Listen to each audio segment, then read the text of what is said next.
for today's meeting, I want to make sure we all are on the same page that we're doing this fourth Monday of every month. Already December, there's going to be a change because that's like Christmas week, I think. And Ian Kurth, who is a guy that's one of the smartest guys I've met on all this passive investing stuff, he has agreed to talk to us. He's big in Buck Joffrey's group, but he's the guy that I don't know if you've heard me say before. If he says he's investing in a deal, I'm in, because he really knows his stuff. So he's agreed to come chat with our group, and so that'll be in December. And then I have a call with Jeremy Roll, who, if you don't know him, he's a pretty well-known passive investor, and he's agreed to come on and chat with us too at some point 2020, probably January, February. So we're going to try to be consistent on those fourth Mondays, but if we have a guest speaker or something, we got to switch it around. We'll do that, but I just wanted to get at least a solid day down so we don't have to keep exchanging emails about that. The bulk of today, well, not the bulk, but probably the first half will be Steve's going to talk about the IRR partitioning, which I really am looking forward to because it's been on the schedule for a while. And then we just want to roll out kind of how the future of the group, and there's probably half of us in here are kind of in the team that got it rolling. So I'm assuming that people are going to watch the recording just so they can understand what our vision is for the group, where we're going. We have, logo, we're going to have a website, we got a name. So we'll talk about that after Steve. But so Steve, I'll let you get into it. IRR partitioning. All right, can I share my screen? Is that possible here? Yeah, if it doesn't let you, let me, yeah, it should let you. I think I have the right setting. It says host disabled participant screen sharing. So all right, hold on. There we go. Now try it. All right, there we go. Okay. So hopefully this doesn't disappoint, but I find this actually pretty helpful. Let me, what do I do? There we go. So I heard this on a podcast. There's a syndicator who wrote a book. I'll show it at the very last slide. His name's James Kandasamy, and he's pretty conservative, I think, with his investments, and he's been syndicating for a few years now, and his wife is actually the property manager for their group, and they're mainly only looking in San Antonio and Austin. But anyways, he mentioned this on Hunter Thompson's podcast, the Cash Flow Connections podcast, and I was like, what the heck is that? So I started doing some research on it, and it's actually interesting. There's almost nothing on it. None of the passive investing books that I've seen, and that's probably like 5 or 6 books, mention partitioning the IRR. When you look in bigger pockets, I saw one thread on it, and who's the guy wrote Hands Off Investor? Burke. Burke, yeah, Brian Burke. Yeah, he commented on it and said that, yeah, this is an advanced passive investing concept, I guess. So anyway, so I did as much research as I can on it, and I found a guy who did a spreadsheet on it. It's kind of a commercial real estate website. A lot of stuff on there is well beyond me, but anyways, he kind of builds the Excel spreadsheet, which I'll share to the group after this meeting.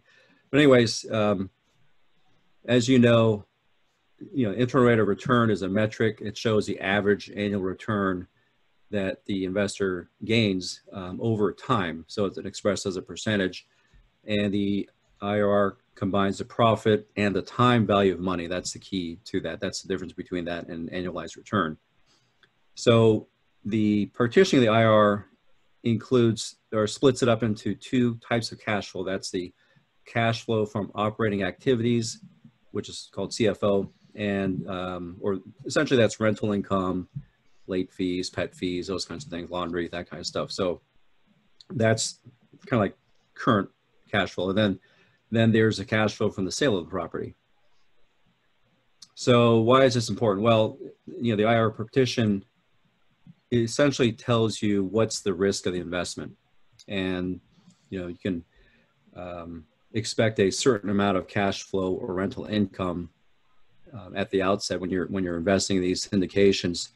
And you probably know that that kind of income is going to be a lot less risky, or it's going to be more you expect that cash flow, in other words, versus what are you going to be able to sell the property at in 5 or 10 years. So it's much more predictable income, in other words. So you want to have a higher percentage of the cash flows coming from the rental income. And when I say higher percentage, I don't mean higher than the actual resale, because that's not real common, but in terms of compared to other types of investments. So, and as you know, the resale of the property is very sensitive to even small changes in the exit cap rate. So when you see some of these deals and their executive summaries, you may see actually a range of exit cap rates, and then you can see how big of a difference that can make. So one thing that you remember with any deal that has less risk, though, there may be less upside. Okay, so when I've looked at, I don't know, maybe about 15, 20 of these deals with the Excel spreadsheet, and the ranges are around 15 to 30% from rental flat cash flow and 70 to 85% from sale proceeds. So, if you're going to rely on monthly or quarterly cash flow, like Jim is kind of doing right now, you kind of want to look for deals that have 30+% rental cash flow in the IRR partition, and that's just my opinion. But you can also have a mix of properties that have the more conservative model, and you mix that with the aggressive models, and that's kind of a good way to hedge your investment. Okay, I'm not moving. Okay. Oh. Okay, so hang on. What happened? Oh, okay. So here's an executive summary. Can you see my cursor? Yep. Yes. Okay, so this is an Ashcroft deal. Woodland Key. It came out maybe 3 months ago. I did not invest in this, but I just wanted to show this as an example, just so you guys can know where I get the numbers. So what I do is, this is the spreadsheet on the right. I'll look at the summary. Now, Class A is typically the debt side, so you get a 10% return, and that's not what we're looking at. So Class B shares, you'll get a yield. So here it says 7%, 7.7%, 9.8%. And then you'll see the cash flow. Now they said the investment was $1 million. I don't think any of us is going to be investing $1 million, but so that you can see the cash flow here. So what I did, essentially took that and blew it up right in here in the blue. And I did a more realistic number just for ease of math. I put 100,000 right here. So so the numbers that are highlighted that's all you have to input into the spreadsheet. So you put in $100,000 into the investment at year one. With $1 million that says 7%, to be more exact, it was 770,371. So I put in 7,037, and then so I just essentially just took 10% of those numbers. So the sale proceeds, essentially you get that number from down here at year 5. You'll see return from disposition. Now you have to remember that this includes the original investment, and in this case, which is 1 million over here, and in this case is 100,000. So the actual profit from the sale is 51,401. So then it does the math here. The IRR is calculated automatically, and as is the equity multiple. The IRR should match up with what they put here, and I see a 16.2 down here for Class B. Equity multiple is 2.0, and this says 1.96, so obviously it's rounded up. And then, they go through the cash flow through operations, and then this is present value, and then the sale profits right here. And so then it comes up with the percentage. So essentially the IRR ratio is 28 to 72. So that's probably an average, maybe slightly above average deal right there. Okay. And then this number, just to verify everything, this number should equal the amount that you invested in. Okay. So this next slide, I'm going to show a bunch of different deals that I calculated. So Ashcroft Capital's last deal, Frankfurt Springs, just came out, I think, a couple of weeks ago. The IRR partition was 21 to 79. I'm sorry, the partition. The IRR was 17.2, and the equity multiple was 2.06, and that's a 5-year hold. Villas del Sol had 26 to 74. And then what's interesting with this, you see, I put two numbers here. I did a second one with the assumed refi at 3 years. And you can see that since you're getting a lot of your money back at 3 years, 64% of the money is in the 5-year time frame, and only 36% of that money came from the sales proceeds. So this kind of also emphasizes why a refi could be, well, it makes sense because you're getting some of your money back. So that's going to be a less risky. You're taking more money off the table that was not there, and now you have it back. So that's going to be a safer investment. Now Gelt, here's an interesting one: 10-year hold. So if they decide to hold it longer, then the IRR partition will be in favor of the rental income because you're getting more and more, monthly and quarterly checks. So that's going to be a higher thing. Now, one could argue, well, the IRR is only 12.2%. So you can, in that 10-year hold, could you have done maybe 2 5-year hold or planned 5-year hold investments? And, you could probably look at that too. But if you're only looking for cash flow, this would be a great deal right here. And then the 2 Matt Piceni deals, I've invested in both of these. And this one here, Sunrise, is going to be selling next month. This is without refinancing. So you can see this is very favorable for the IRR partition. It's kind of funny because I asked Matt what the IRR partition was. He had no idea what I was talking about. So he had no idea how to calculate it. Or maybe he said he heard of it, but he didn't know how to calculate it. And I showed him the spreadsheet that I'm going to show you here in a few minutes. But anyways, I thought it was kind of funny that he wasn't really sure what it was. And then I put in an industrial, the Marion Equity. I think, are you guys, Sean and Jim, are you guys in this one? Not that one. I did not end up doing that one, no. Okay, but anyways, yeah, I just put in an industrial deal here with 6-year hold, and it's pretty favorable. 31% of the rent income is from rent, and the equity multiple is pretty favorable. So that would have, just based on this, that would have been maybe a pretty good deal. On the other hand, this is Buck's last self-storage deal that came out, I think about a month ago or 6 weeks ago, 6-year hold. And you can see that the cash flow is not great, 19% here. So they're betting on the sale proceeds to pretty much make this equity multiple 2.02. So in my opinion, this is more of a, I shouldn't say stock-like investment, but you're kind of hoping that it's going to sell at a higher level. But if their plan is to build more units, which is pretty common with self-storage, then that can happen. But anyways, 19% is for this is pretty low in my opinion. So I just kind of was thinking, well, what makes the underwriting conservative on these deals? Well, if you look at their rental growth in the first year, if it's 0%, that means they're not accounting for increased rents in the first year. If they can cash flow pretty decently in that first year, that means that's probably pretty conservative. The debt service coverage ratio, normally it should be 1.25% or above. And if it's 1.5, I think that's a pretty solid deal in the first year.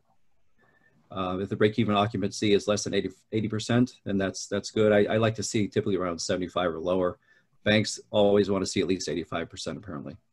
And of course, we've talked about exit cap rate on Jim's Excel spreadsheet.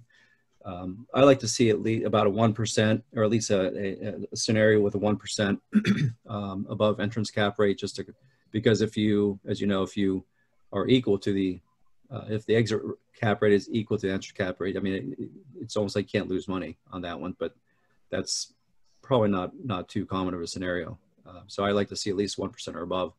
And then in my new underwriting criteria here, now I have IRR partition ratio, and I'd like to see about 30 to 70 cash flow to sales. And so the podcast, I'll put this on our site for you guys to look at. But this is the podcast if you want to listen to James Kandasamy talking about this. And this is his book. And then this, if you want to look at the spreadsheet video, you can view that here. So let me just show you an example of the spreadsheet. Let's see. Let me make it a little bit bigger. So this has a little bit more detail than what I just showed you. Steve, I think you got to stop the share and then redo it, I think, to get the other screen. Okay.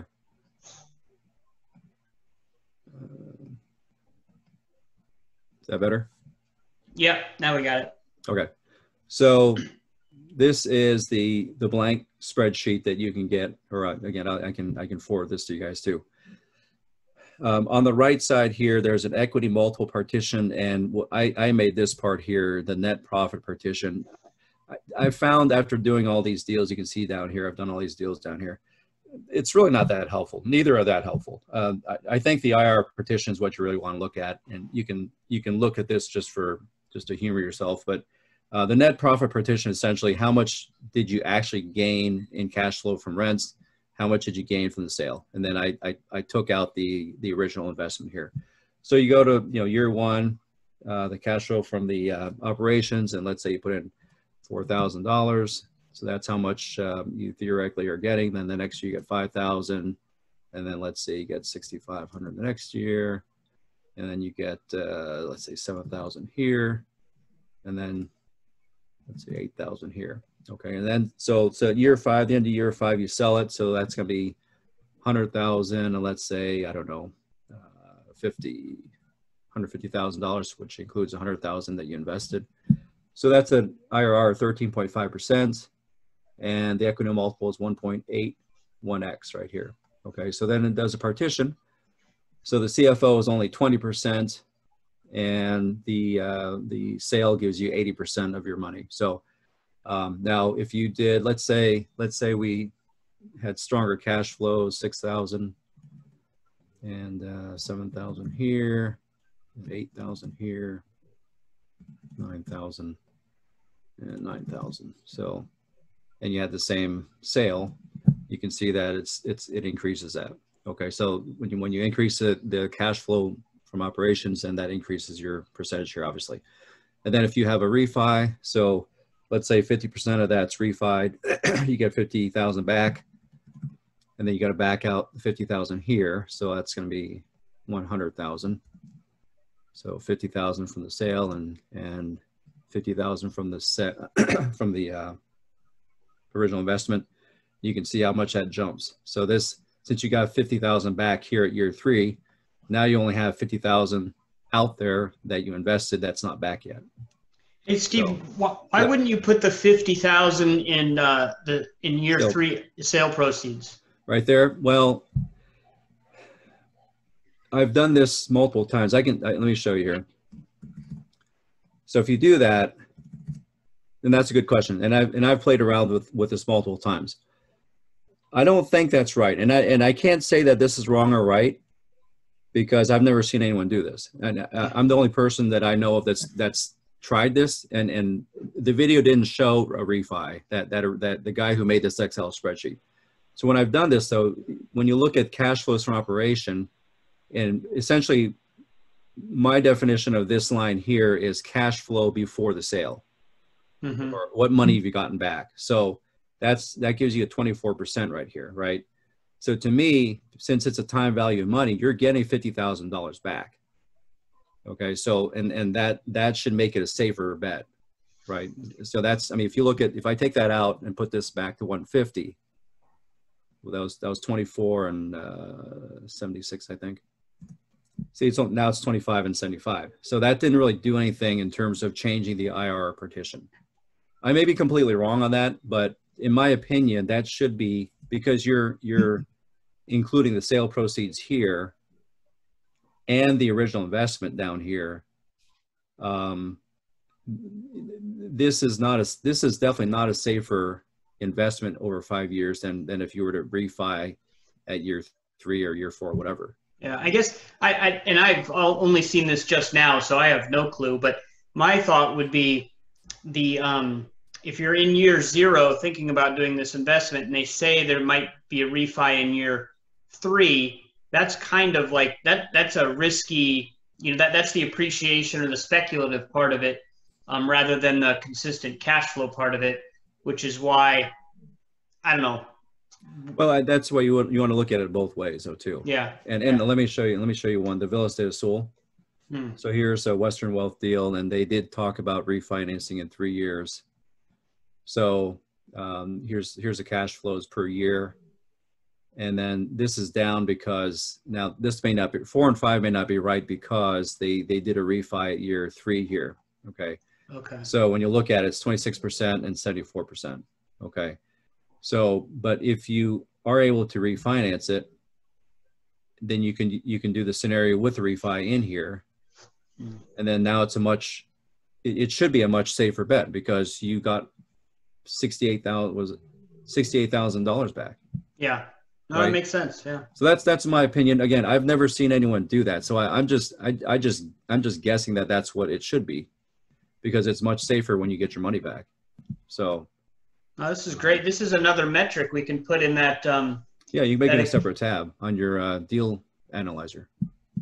Yeah, I mean, we could have do you think it's important to see this or just get the 2674 metric? Because we could put this stuff in the background and just have the metric show up on the main page. Or maybe make it a separate tab, but have if someone wants to dig into it, but have the metric show up on the main page. Right, because they have to input these numbers themselves. So, yeah. And we can always give them the video of the guy showing it on their, it's like a 6-minute video, I think. Yeah, that's great. If you can share all that stuff with everybody, that would be awesome. Yeah. And then I'll try to put it in that spreadsheet for us too. Yeah. So did any of your deals come out to close to 50-50 or no? No, the closest one I had was the without any refinances was the McCallum Sunrise. Oh, actually, it was interesting. I was looking at the Rockefeller deal because I had no interest in it. Oh shoot, I don't have it on here. Oh shoot, I don't have it on here.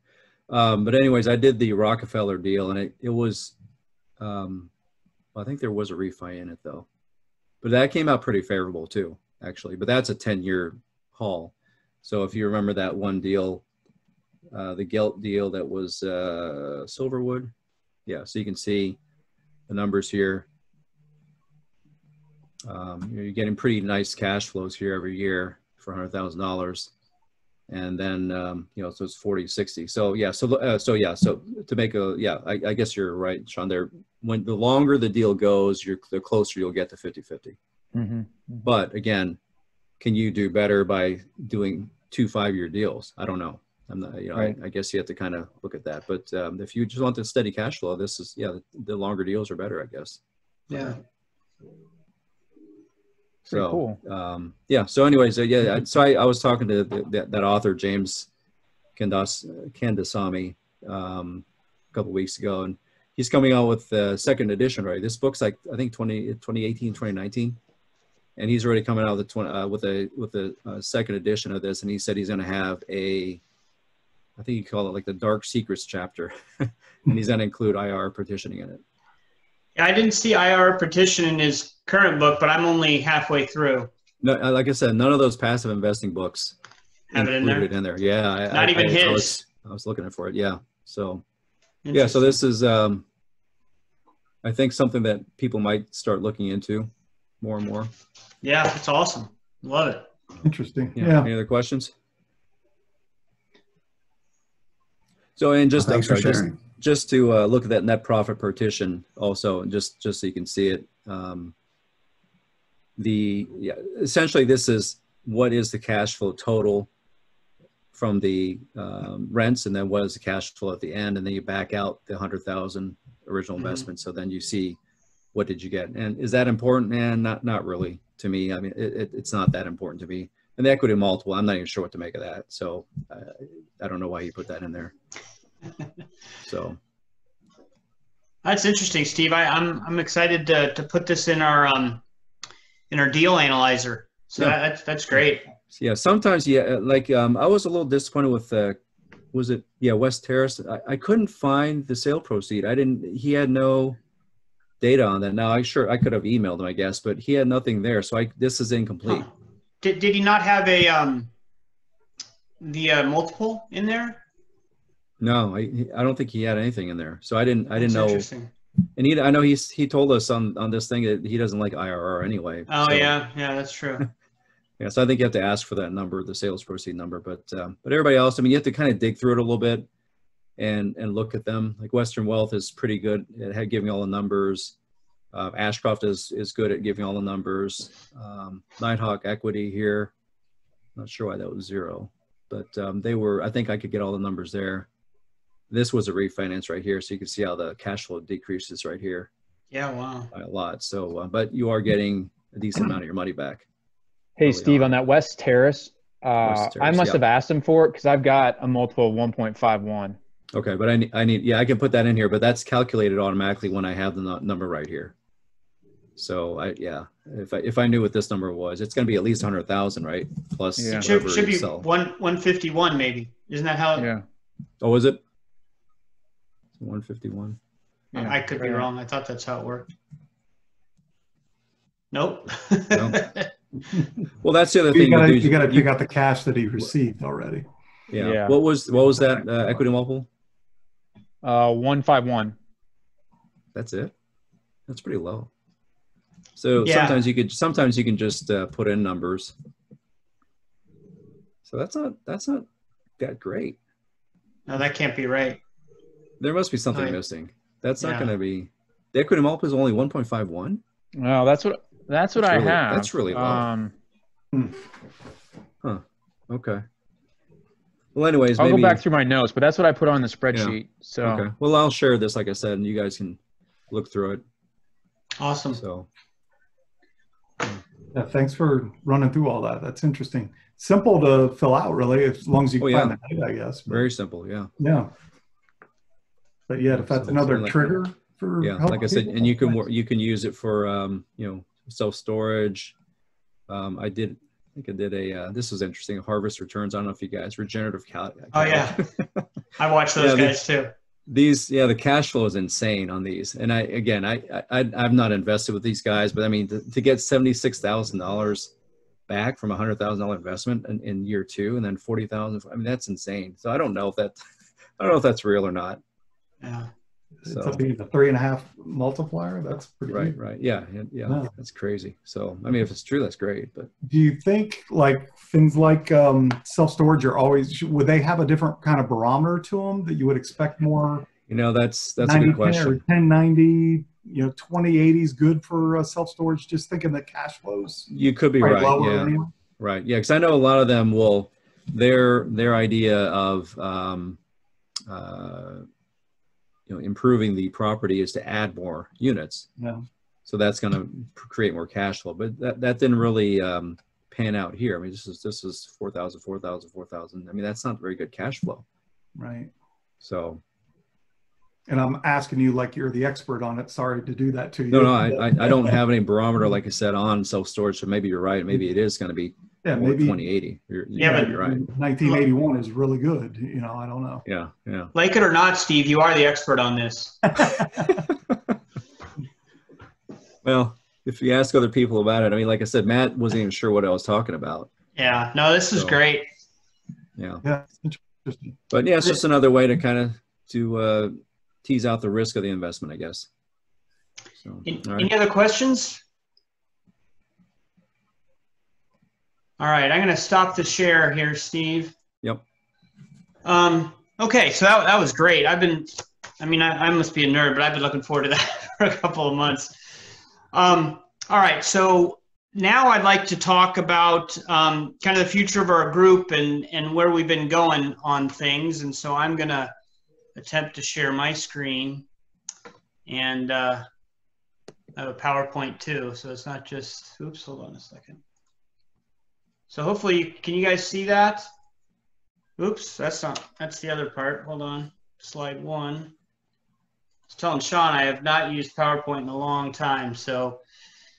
All right, so Left Field Investors. That is the group name that we came up with, and Steve's going to talk a little bit in a few minutes about what's in a name and explain that a little bit. But kind of our thought was, is we were going round and round on some names, and left field is kind of where I think the mainstream type investors would think we're coming out of left field, because we're not investing in the stock market, we're not investing in mutual funds or bonds or anything like that.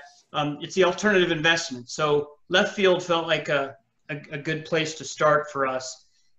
So this is the logo. It doesn't look as good when it's blown up like this, because now I'm seeing all kinds of little errors, but it looks a lot better when it's smaller. So that's going to be our group name going forward. And the kind of the why is I was interviewed on Whitney Sewell's podcast, and we're starting to kind of, as I'm talking to different syndicators and I'm saying, hey, we're a group, and, trying to get the equivalent to group discounts, right? We might have, 10 people investing with you, and it just helps with minimums. It helps people take us seriously. But if we're just saying, hey, we have this group, it doesn't really carry any weight. So if we call ourselves left field investors, then when I'm talking to a sponsor, or Steve's talking to a sponsor, or anybody else is talking to a sponsor, they all know we're from the same group. So that's what we're going to call ourselves, and that's kind of the why. So when I had the podcast that I'm on hasn't come out yet, but I mentioned left field investors, and I gave my left field investor email. And hold on a second, Sean just said he's been kicked out. Is everybody else still here? Yeah. Yeah.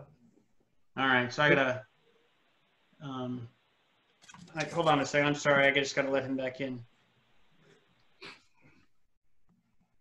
All right, he's trying to rejoin. I just want to make sure I catch him when he comes in. So, all right, sorry about that. He'll pop back in. But anyway, so the goal is just to have kind of a name so we can kind of have a group identity. So the way this started was, I think it was on one of the Zoom calls that Steve and Sean and Mike Rodriguez kind of hung back, and we started having a secondary conversation after the meeting was over, and we started talking about things that we wanted to do, and it kind of became the leadership team for our group, and that's we came out with that deal analyzer and the sponsor questions, and so the four of us have been working on all of that stuff. And then when we were thinking about going, with this idea of a name and everything, we did all that, and then Ryan and Chad had also been kind of giving us our input here and there, and so they kind of got wrapped into the group, and so the six of us are kind of just the core leadership team. And of course we want input from anybody, and anybody who's interested in helping us out, and we would love more help. But our goal is to just grow the group in a couple different ways. But before we go too much into that, I want Steve, if you can do your what's in a name. He wrote a little blog post. I'll be talking about the blogs a little bit more in a few minutes, but he wrote a blog post, and he's just going to kind of explain some of the terms that we're going to be using, and then I'll kind of explain a little bit more on the back end. So you want to go ahead, Steve? You're muted, Steve. Yeah. Can I reshare my screen so I can just show them the blog post? Okay. So yeah, I wrote this short blog on. It's called "What's in a Name."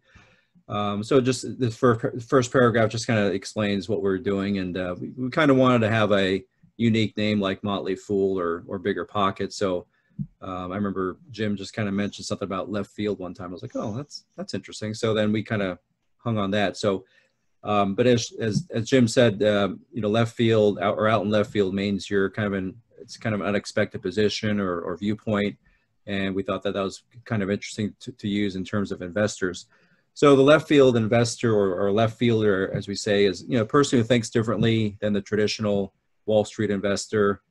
We like to buy assets that give us cash flow and tax advantages, such as bonus depreciation. Of course, we like to think outside the box. We invest in apartments, self-storage, et cetera, and even businesses and hotels, that kind of stuff. And this kind of investor also uses their self-directed IRA accounts to, get interest income from mortgages and lending money and that kind of thing. As someone pointed out, it's also, you get forgotten equity from cash value in your permanent life insurance policies or your home equity line of credit to invest. So you're making the money work in two different ways. So then we said, well, you know, right field investors, you know, we can use that as a term for people who kind of goes with the crowd. They use their 401ks and IRAs to invest in stocks, bonds, ETFs, and that kind of thing.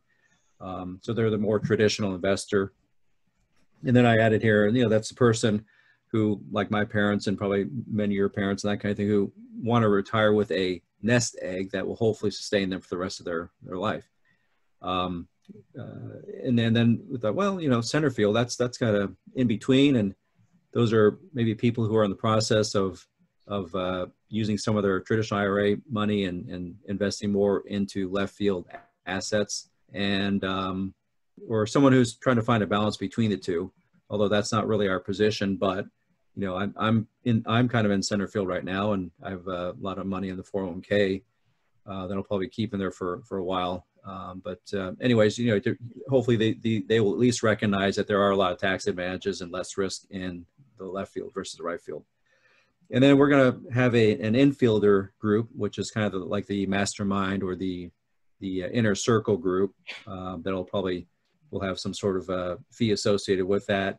And those, you know, these are the people who want to learn beyond just reading a few blogs, and then we can share our experiences, get on a Zoom call and talk about sponsors and dissect, you know, some syndications and other deals. So those are all the terms that you'll be hearing us throw around.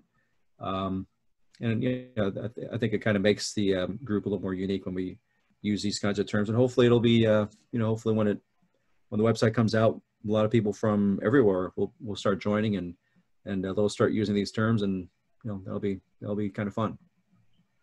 Cool. Thank you. Now, can you see my screen or no? I don't think so. All right, let's try that.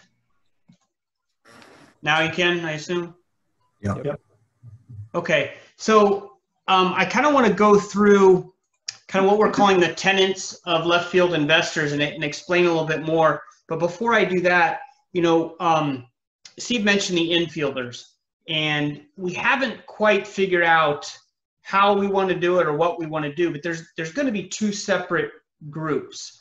One would be the left fielders, which is the big group, and that's open to anybody, and anybody who finds our website, you know, or finds us somehow, that would be the left field group. Probably the monthly Zoom call, if that starts growing, that would be the left fielders larger group. The smaller group, the infielder that Steve mentioned, there's going to be some obstacle to overcome to get into that. And as I show or talk about our website, you'll see that there's going to be some specific content to the infielders. And we talked about, you know, either a membership fee, or, you know, you have to have invested in, you know, at least a couple of deals before you get in. What we want in that group are people that are going to do what we're doing here, which is people that really are into it and want to talk about deals. They want to talk about their interactions with sponsors. They really want to interact and learn, and not just kind of observe. And there's nothing wrong with the people that just want to observe, but we want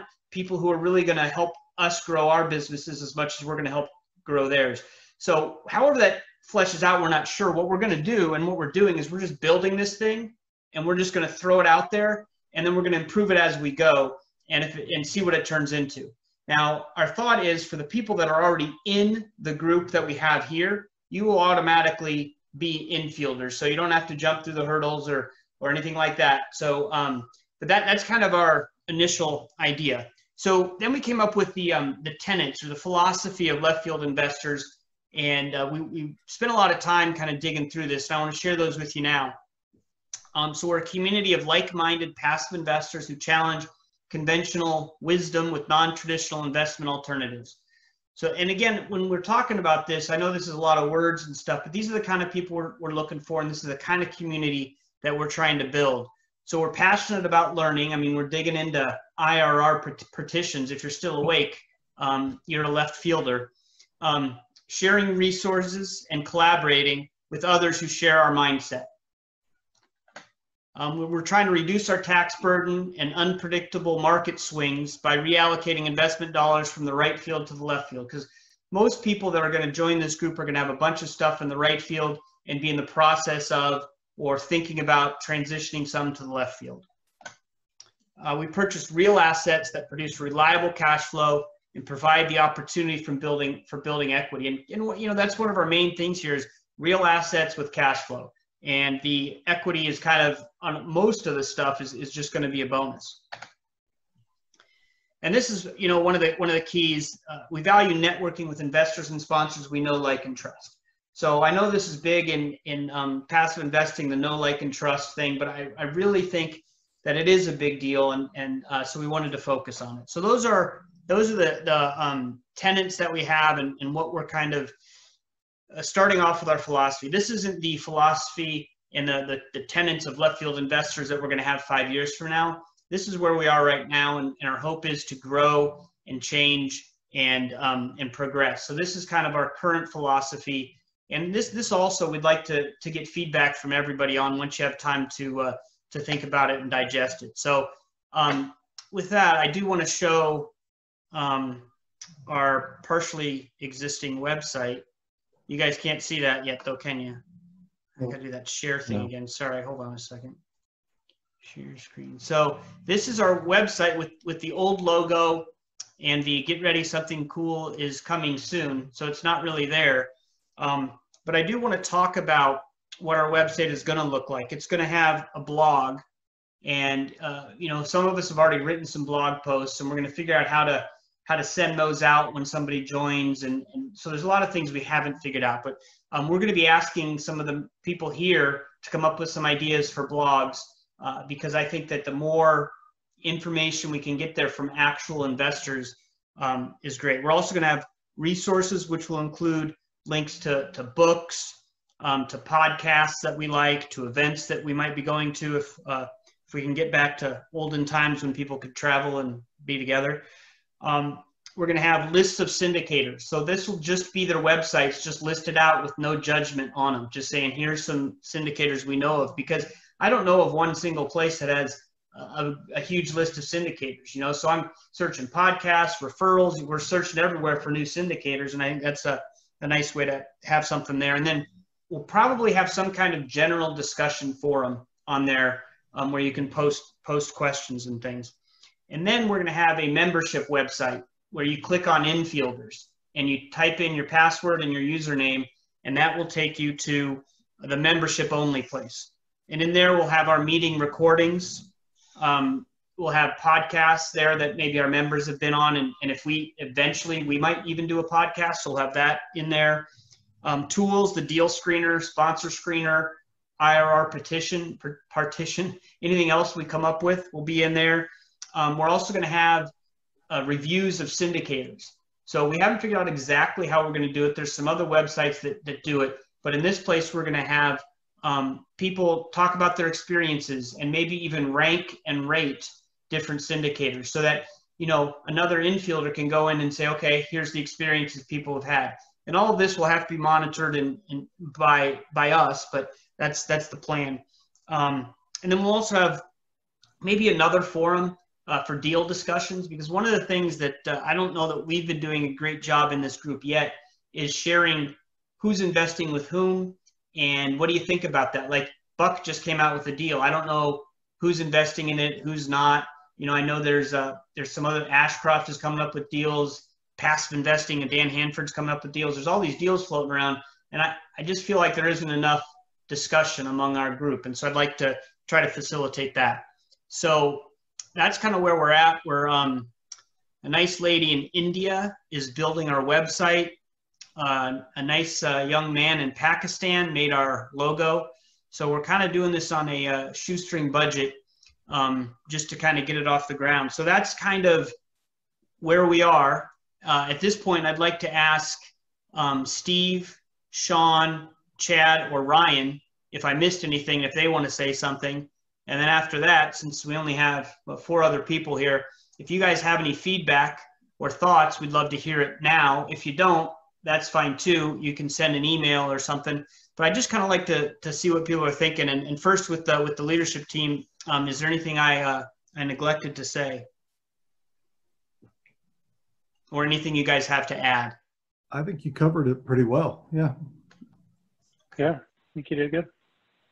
No, I think that was good. I think I would highlight comment that you made that maybe got missed because you just threw out a bunch of stuff. And I think that's, you know, tapping into those who are going to be in the infield to provide some content for the blogs. I think that's going to be huge, because if it's just the 6 of us that do that, people are going to get tired of hearing from us. Plus, we might just run out of ideas. So it would be great if we can tap into others within the infield to throw up some content as well. Plus, just different experiences too, right? Different experiences, different viewpoints. So I think it'd be awesome to have other voices in there. Excellent. Yeah, I completely agree with that. And so, for those of you hopefully listening to the recording that weren't able to attend, or those of you that are here, if you, in your daily, you know, course of thinking about all this stuff, if you come up with an idea, let us know, and we'd love to have you write it. And then we'll also share the list of topics that we've already come up with. And if you see one that, you know, you're just dying to write a, you know, page on or something. I mean, most of these have been one to 3 pages. They're not super long, but so far I've really liked the things that we've had written, like Steve's "What's in a Name." I thought that was fantastic. And Sean wrote a good one about he's kind of the ultra center fielder, right? He's doing both left and right, and likes both of them. And so just different perspectives. So I don't want to put any pressure on Jeff, Andrew, Tom, or Paul, but if you have any comments, we'd love to hear initial thoughts. Sure, Jim, I think it's an awesome idea. I'm really impressed with what you guys have started. While it's fresh in my mind, I just listened to a Michael Blank podcast, Nighthawk Equity, and he was talking about building a platform. And I learned a lot from it. I thought it was awesome. I don't know if you've heard that one. Yes. Yep. One of the takeaways from that one I got was to capture an email address if you're trying to build a platform and trying to get people back to your website. Maybe kind of dangle one of those tools out there like the deal analyzer and put it out there for free if someone's willing to give an email address. That way you can constantly follow up with them and get them back to the site. Yeah, that's a great idea. And we have on the main website, there will be, you know, a place to enter the email address. And we've kind of gone back and forth on, you know, kind of if we have 5 or 6 like beginner type blogs, and I know all the people coming in won't be beginners, but just to, you know, to send like once a week, send out something to the new people. And we were kind of thinking to hold the deal analyzer as a, if you come to us, you'll get it kind of thing, because I think it's pretty valuable. But again, we've also talked about, we might have to monetize this, meaning, hey, it's $10 a month to join, because there's some costs associated with it. But at the same time, you know, we're not looking to make money on this, because, you know, my thought is the best we could do is, you know, maybe we're pulling in a few grand a year. Well, that's not moving the needle. And if you're trying to make money off of it, then you have a whole nother hurdle to achieve, is which you got to have constant good content, which I want to have anyway. But so I guess the answer is we're going to do the first part. And as far as I think you're right, we do need a giveaway. Maybe it's the IRR partition, since we stole it. But I agree. We need to get the email addresses, and then we need to give them a freebie that is valuable for not just beginners. So those are things we need to talk about. And that's what, you know, someone said there, what's the analogy where you build an airplane and you start flying it before you know how to land it or something? That's what we're doing. We're just throwing stuff up there, and then we're going to have to hopefully get input from everybody to figure out, you know, what's the best way forward. You can have a theme. I just thought about this. I've seen this in other types of memberships where you get the email addresses. It has something like 6 days to you know, ramp up your education to start investing in syndications. So you have like a blog for each day, like this is why we do it, and then you have like who's involved, and then maybe have like the pointer to the list of syndicators.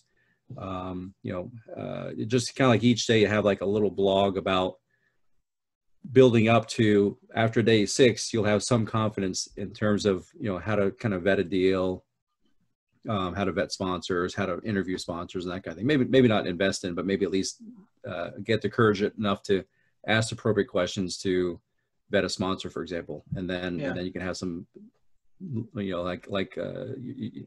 given the deal analyzer, but something that's along that line where at least they can look at an executive summary and have a little bit of confidence because the first time you see those things, it's like, what the heck, this is so much information, right?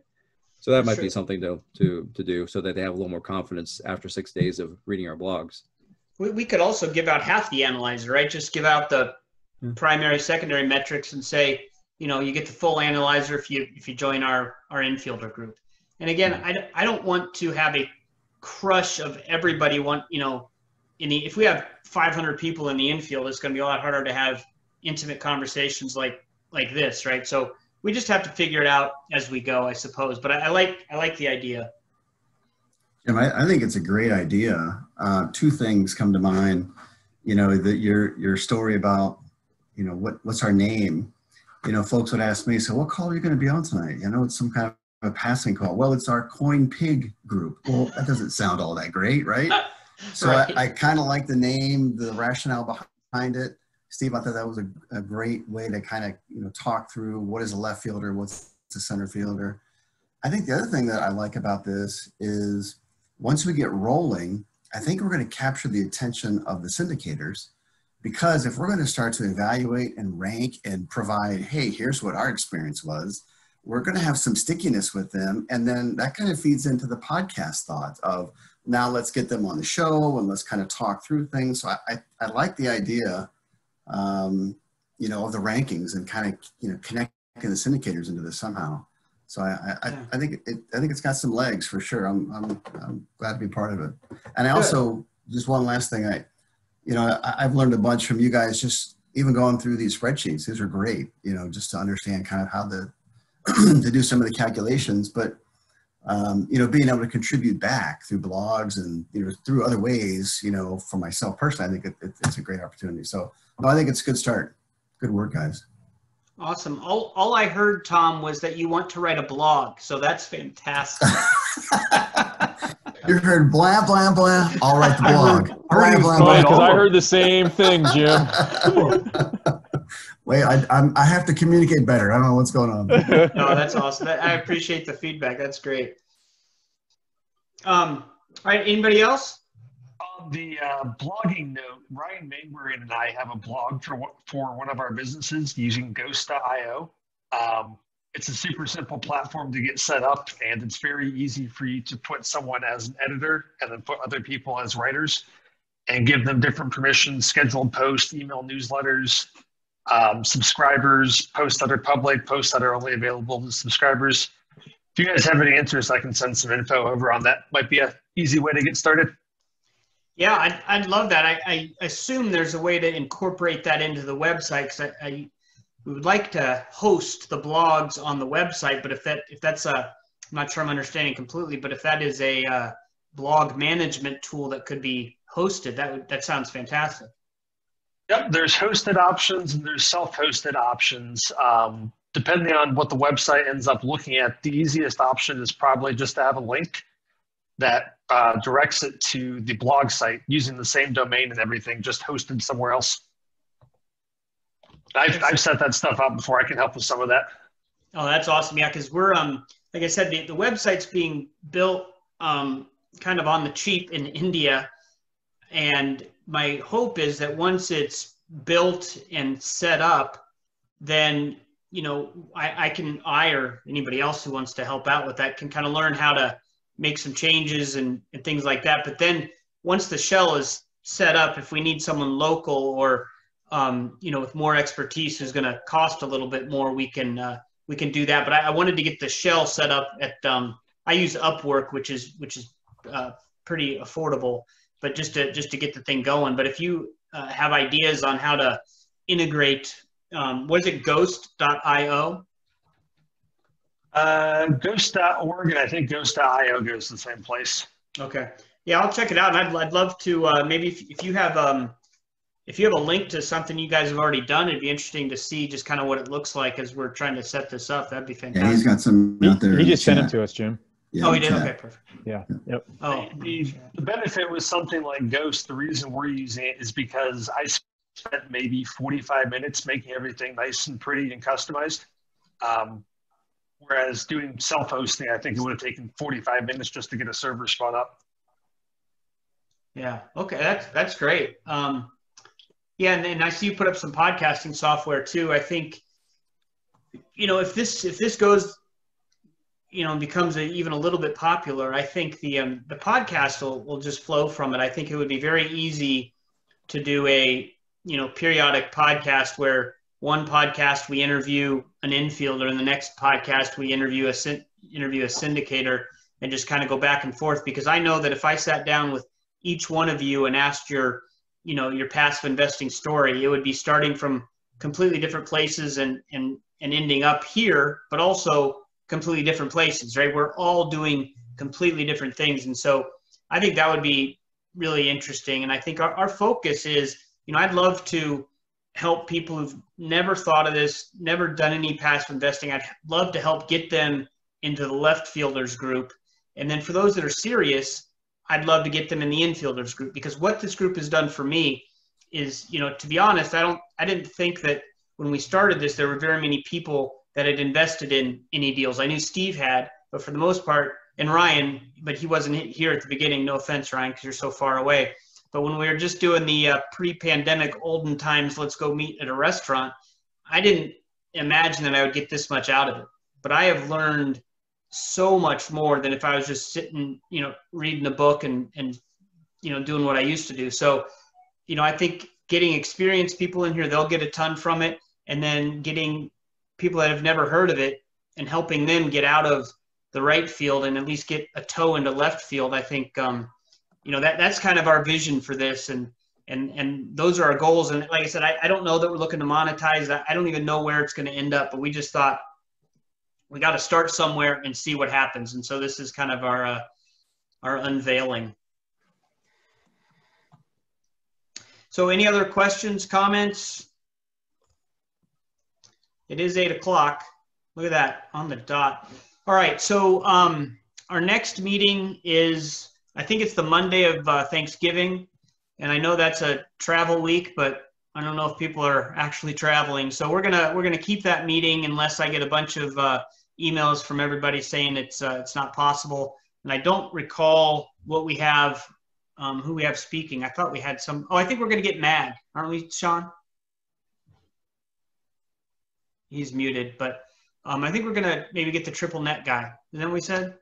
Yeah. Did you green light that for me to talk to him? Do you want me to line up go that for meeting? it. Yeah. Set that up for whatever the fourth Monday is.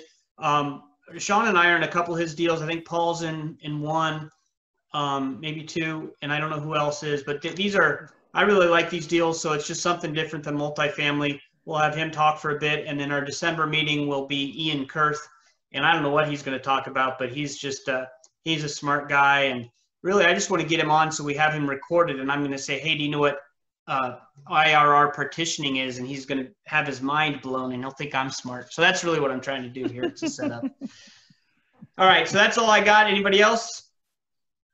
Steve, are you going to send that spreadsheet out? Oh, yes. Yeah, I'll send out my PowerPoint and the spreadsheet. I'm gonna.